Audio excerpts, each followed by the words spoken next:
Hola, hoy vamos a ver cómo fácilmente ajustar el tamaño de letra y de los iconos en Nothing Phone 3.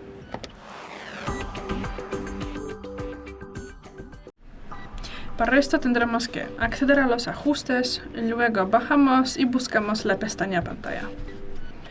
Tras eso buscamos esta posición tamaño de fuente y de visualización, entramos aquí y ajustamos según nuestras preferencias. Aquí también podemos cambiar el tipo de fuente. Confirmamos con aplicar y luego aquí salimos.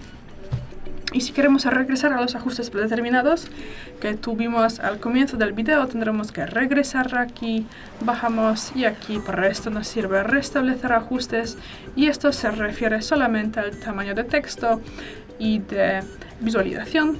Confirmamos con restablecer y ya. Gracias por ver el vídeo, déjanos un like y suscríbenos. Hasta luego.